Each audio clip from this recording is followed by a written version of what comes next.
En Costa Rica, la movilidad eléctrica empezó a impulsarse formalmente en 2018, con la Ley de Incentivos a la Movilidad Eléctrica y como parte de los compromisos del país para reducir emisiones, cumplir con los objetivos de desarrollo sostenible y avanzar hacia la descarbonización al 2030. Hoy, 5 años después, es momento de preguntarnos, ¿es esta transición realmente una alternativa viable para el futuro? ¿O es una estrategia que, aunque necesaria, deja intactos los problemas estructurales de nuestro modelo energético y económico?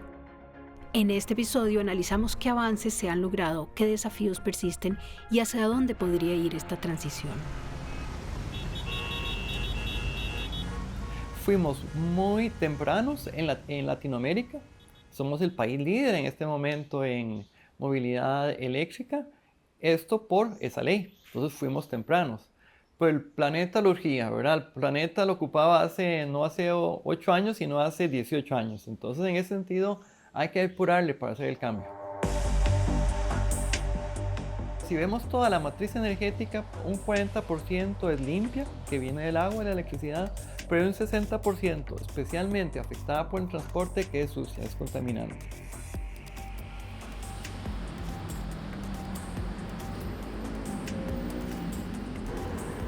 Este país debería, creo yo, impulsar mucho la movilidad eléctrica. Sería, yo creo, algo que nos gustaría a todos en las ciudades tener el silencio. Sería algo maravilloso, yo creo, saber que pues estamos en nuestras casas y no hay ruido porque los carros eléctricos no generan ruido. Este país tiene la gran maravilla de que la movilidad eléctrica se haría realmente con fuentes renovables. O sea, literalmente la gente estaría usando todo lo que es transporte con la energía que nos da el sol. Porque al fin y al cabo las fuentes geotérmicas o la hidroeléctrica o el viento, si uno se va a la fuente base, siempre viene de ahí, ¿verdad? En este momento creemos que hemos hecho un muy buen trabajo en lo que fue la socialización, comenzar a derribar mitos sobre la movilidad eléctrica, mitos que van a mantenerse por muchos años en algunas personas, pero ya ahora es mucho más frecuente y simple adquirir un carro, mucho más barato adquirir un carro, porque la demanda ha hecho que los precios internacionales de las agencias de los vehículos estén hacia la baja por competencia. Cuando comenzamos con la ley, nos estaban entrando 30 carros al país. Imagínense en el 2016-2017 antes de la ley. En el 2018 con la ley, el ICE decidió hacer una compra de 100 carros eléctricos. Entonces en ese año con los carros del ICE más unos pocos más, no sé, llegamos a 150. Y en aquel momento era desarrollar incentivos, ya sea a través de educación, a través de socialización de los beneficios de la movilidad eléctrica e incentivos a través de instalar de forma gratuita centros de carga para que quien en aquel momento se aventurara a comprar un vehículo eléctrico tuviera posibilidad de cargar su vehículo en esas zonas. El año pasado fueron 5,000 carros los que entraron, contra 150 del 2018, ¿verdad? Y este año calculamos que vamos a cerrar con 10,000 carros. Y lo bueno no es que hayan entrado 10,000 carros eléctricos, lo bueno es que son 10,000 carros de combustión que no entraron, ¿verdad? Porque la gente tomó la decisión de usar un carro sostenible. Sí, efectivamente, nosotros en términos de 10 años hemos pasado de una demanda nula en electromovilidad a una demanda importante en este momento. Sin embargo, a partir del 2027, la tendencia que tiene el mercado de vehículos eléctricos sí ya representa un elemento diferenciador de la demanda en este país.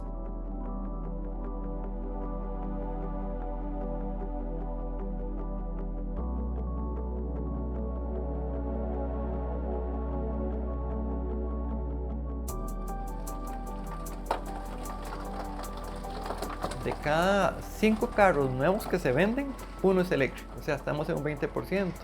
Estados Unidos está en un 11%. Eso en participación de carros.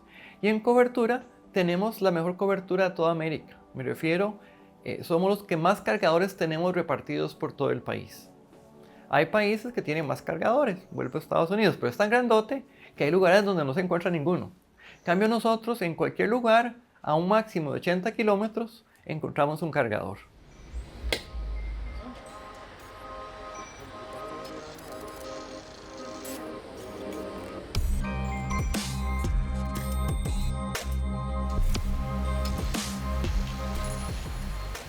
Lo que sí es que se espera que los costos bajen muy pronto, porque las baterías sí están bajando de precio, que es lo que los hace más caros, de manera importante.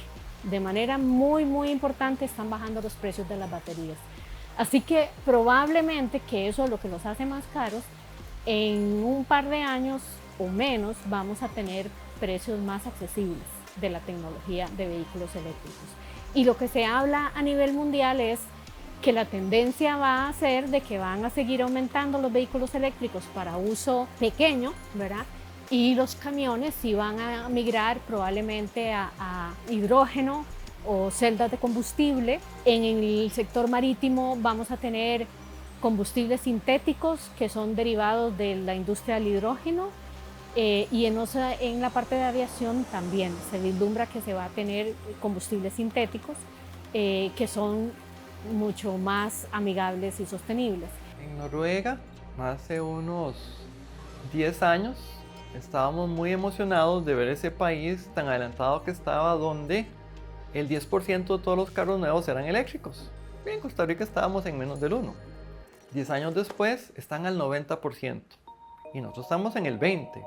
O sea, podemos pensar que aquí al 2030, prácticamente, hablando del sueño, prácticamente todo carro que se venda es eléctrico.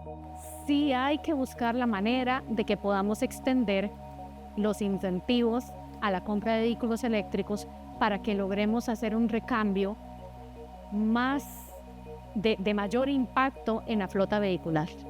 Inclusive en Costa Rica ya se están empezando a presentar algunas dificultades porque algunos centros de carga de vehículos eléctricos se están sobrecargando porque hay personas inclusive que no tienen la posibilidad de cargar en sus propias casas o que viven en condominios, ¿verdad? Y no existen lugares comunes o muy largos desde su vivienda para poder conectar los vehículos. Pero esto es un tema que tiene que resolverse con política pública, ¿verdad? Hay unas lagunas en la ley que las empresas privadas no pueden entrar a poner cargadores. Y hay un proyecto de ley para posibilitarlo. Eso haría posible que más puedan ponerlos, porque una distribuidora lo que interesa es vender electricidad, no poner equipos. Entonces ocupamos que haya más cargadores porque van a haber cada vez más carros. Entonces esa ley es súper importante para que sea más fácil que cualquiera pueda poner un cargador y venderle a los usuarios el servicio de cargarle su vehículo cuando lo ocupa. La movilidad eléctrica hay que entender dos cosas que yo considero que el mundo debería enfocarse, porque quitamos ruido, que es sumamente significativo desde el punto de vista del ambiente, y también quitamos lo que es la contaminación, dependiendo de cómo hayamos generado la energía que vamos a utilizar esos vehículos. En el caso de Costa Rica es excepcional. De hecho, es un país que ha alcanzado el 98% de generación con fuentes renovables. Eso significa que la movilidad eléctrica de este país puede hacerse con fuentes renovables 100%. Así debería ser. La movilidad eléctrica debe enfocarse para primero saber que la fuente de energía con la cual vamos a mover esos vehículos sea con fuentes renovables, porque en otras partes del mundo, y es donde entra como esa contradicción, es que la energía eléctrica la están produciendo con combustibles fósiles y entonces pues lo pasan a un vehículo para que se movilice. Eso no es correcto. Al final se están moviendo con una fuente de energía que es de fósiles, es de combustible. Nosotros no. En América Latina, el litio se extrae de los salares, un procedimiento sencillo y rentable. De las salmueras subterráneas se bombea el agua hacia la superficie y se deja reposando en gigantescos estanques de baja profundidad, hasta que el sol evapora el agua. Para extraer el litio se filtra el agua salada. La materia prima resultante se usa en la producción de baterías. El litio es un recurso abundante en la naturaleza. En esa repartición que se está haciendo del planeta, muchos de los gobiernos del sur los que han optado es por posesionarse en esa carrera y de aumentar la cantidad de hectáreas o de sitios de sacrificio, porque finalmente así se llaman los sitios de amplio extractivismo, donde se necesitan además muchísima, por ejemplo, para la producción de litios, es a través de un proceso que consume miles de litros de agua para sacar el mineral de la salmuera, en un proceso sumamente costoso ambientalmente, que va de 12 a 24 meses, ¿verdad? De estar usando agua para drenar el litio de la salmuera. Son procesos sumamente sucios que nos tocan a nosotros en este momento producir, ¿verdad? Producirlos porque no hay otros espacios físicos donde haya mano de obra barata, donde haya legislación ambiental débil, donde haya pocos controles, poca inclusive presencia del Estado.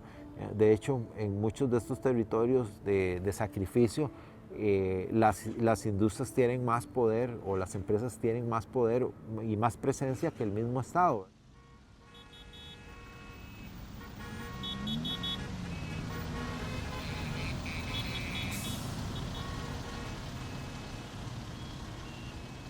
En Costa Rica, desde el 2022, se viene desarrollando una estrategia nacional de hidrógeno verde, en línea con el Plan Nacional de Descarbonización que favorece la investigación, la producción y la comercialización como alternativa de energía limpia para sectores como el cemento y el transporte de carga pesada.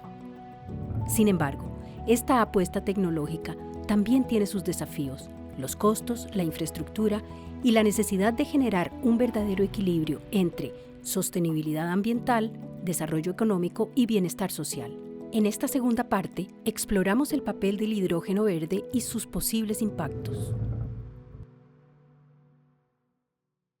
Bueno, el hidrógeno ahora se conoce no solamente como hidrógeno, sino como hidrógeno verde, hidrógeno gris y hidrógeno rosado, y tenemos ahí de todos los colores en la paleta para escoger. La diferencia está obviamente en cómo se produce ese hidrógeno.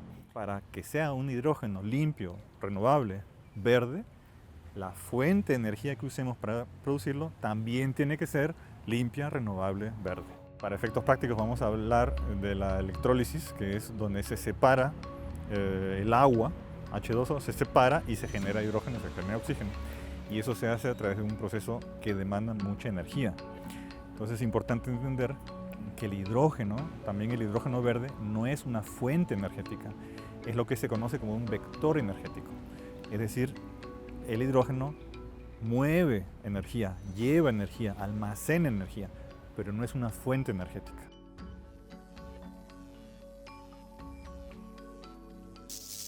El hidrógeno verde se ve como una solución desde el punto de vista de almacenamiento.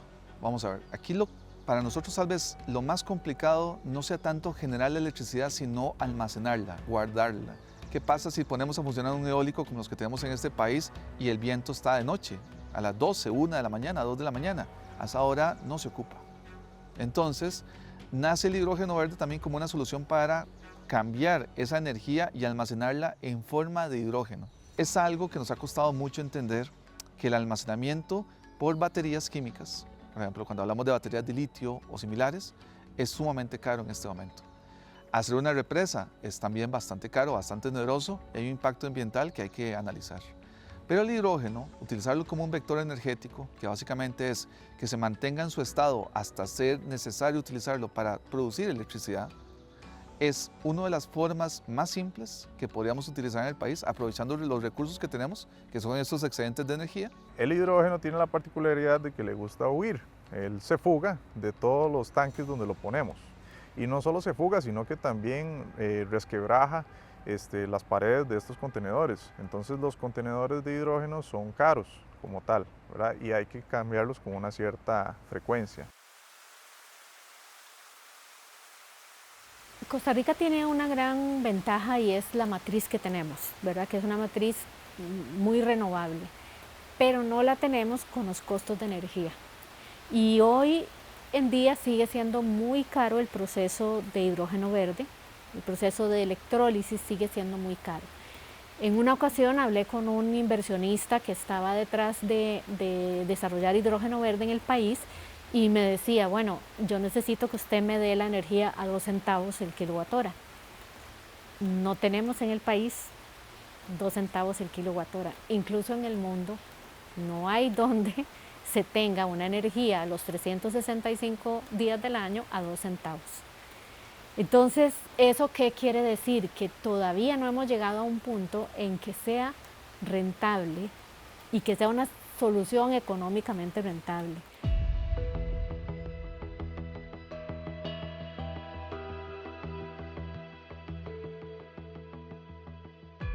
Si invertimos 1 megawatt hora en producir hidrógeno verde, a la hora de sacarle la energía nuevamente después de ponerla en la red, digamos que obtenemos 0.2, 0.15 megawatt hora en algunos casos, dependiendo de la eficiencia. Entonces tiene que sobrar mucha energía y tenemos que tener una buena cantidad de dinero también para poder invertir en un mercado de hidrógeno verde como tal. Entonces típicamente lo que se hace es usar un superávit de generación renovable y entonces ahí está la primera dificultad. Ahora, Costa Rica tiene ciertos momentos en el que sí hay superávit, pero esto no es siempre, ¿verdad? La producción eficiente de este hidrógeno depende de una disponibilidad energética que sea firme. Entonces, por ese lado, tendríamos que crear proyectos renovables dedicados a la producción de hidrógeno. Y esa es una de las dificultades que enfrentan muchos países, por ejemplo.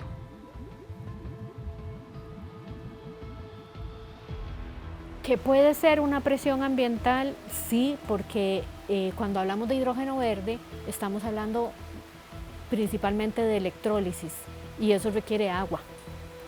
Entonces hay que pensar muy bien en ese recurso agua. Y lo que sí es que el país sí debería ir pues trabajando en la normativa.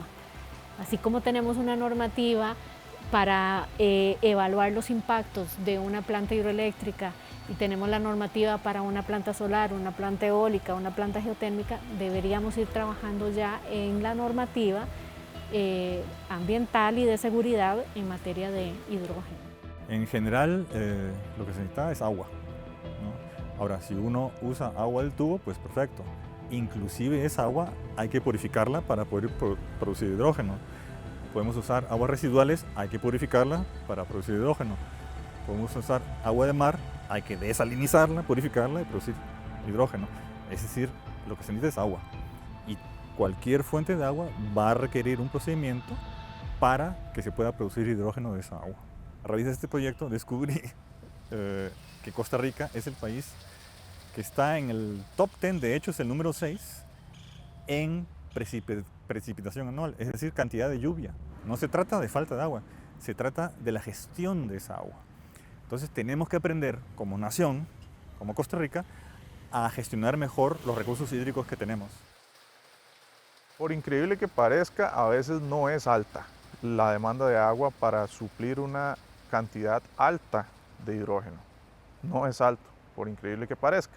Y además tenemos la alternativa de desalinización de agua marina. ¿Dónde está el cuidado de esto? La desalinización no es una tecnología que es cara. No ha tenido, digamos, una popularización justamente porque no existe un interés económico por detrás, no es como tan lucrativa. Pero entonces, ¿qué es lo que hay que tenerle cuidado más bien? Es a la salmuera.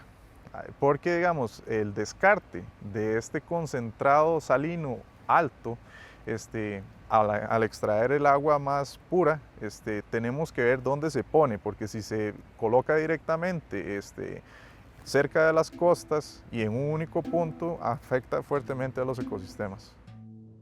Franklin Chang Díaz maneja un auto con hidrógeno. Con 7 misiones espaciales a sus espaldas, el astronauta y físico retirado de la NASA es uno de los impulsores del hidrógeno verde en Costa Rica. Su empresa Ad Astra Rocket ha puesto en marcha en Liberia, Guanacaste, una infraestructura que genera y ofrece hidrógeno verde para promover un transporte de emisiones cero. Parece como una boquilla normal de gasolina, pero la boquilla de hidrógeno tiene un dispositivo de acople a presión, ¿verdad? Que se acopla con la boquilla del carro. Hablar de hidrógeno en Costa Rica y hablar de hidrógeno verde en Costa Rica indudablemente pasa por Franklin Chang y por Ad Astra. Costa Rica, yo diría que con la experiencia de Ad Astra estuvo adelante en el mundo. No solo en Latinoamérica.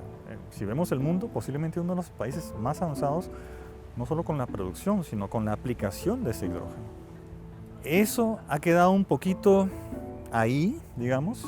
Otros países han ido desarrollando su industria de hidrógeno y yo diría que han sobrepasado a Costa Rica. Pero no es algo que vaya a quedar siempre así.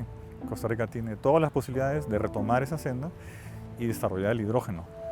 Pero algo que me parece bien de este gobierno y los anteriores es que hay que hacerlo con mucha cautela, porque estamos hablando de muchos fondos que requiere esta inversión y pues los estados y los gobiernos tienen el rol de velar porque las inversiones sean adecuadas, ¿no es cierto?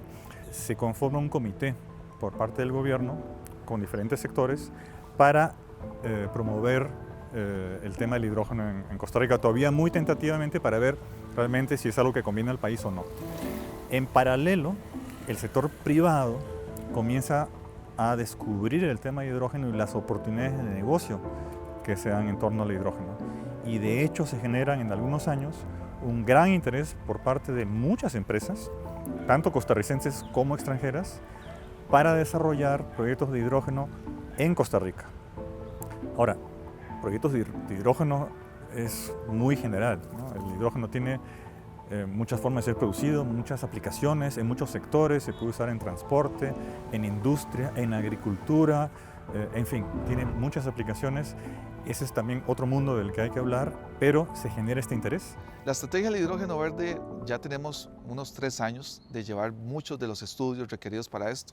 Empezamos por un proceso que nos llevó al final a obtener lo que es la aprobación de una NAMA.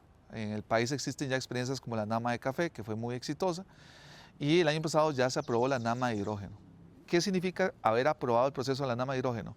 Que para todos los organismos que se ven involucrados de financiamiento, el proyecto es rentable en Costa Rica. El proyecto es se puede desarrollar de una manera acorde a la condición económica del país y ambiental del país. Eso es lo primero. Ya tenemos el visto bueno y por lo tanto estamos preparados.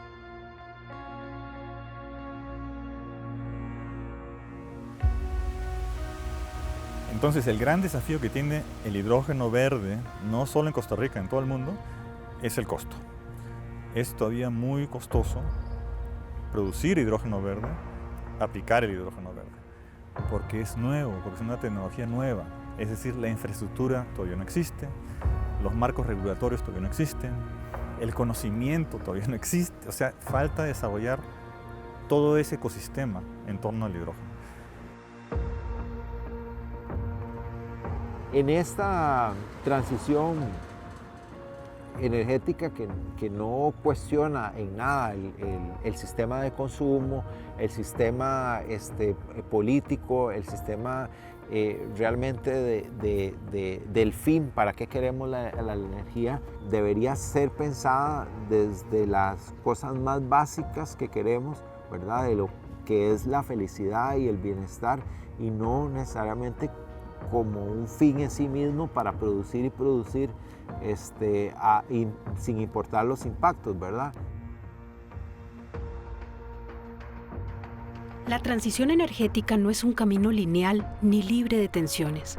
Costa Rica enfrenta retos importantes: equilibrar la competitividad industrial con la reducción de emisiones, ampliar la capacidad de generación eléctrica sin sacrificar el ambiente y promover un transporte más limpio sin afectar el acceso de las personas.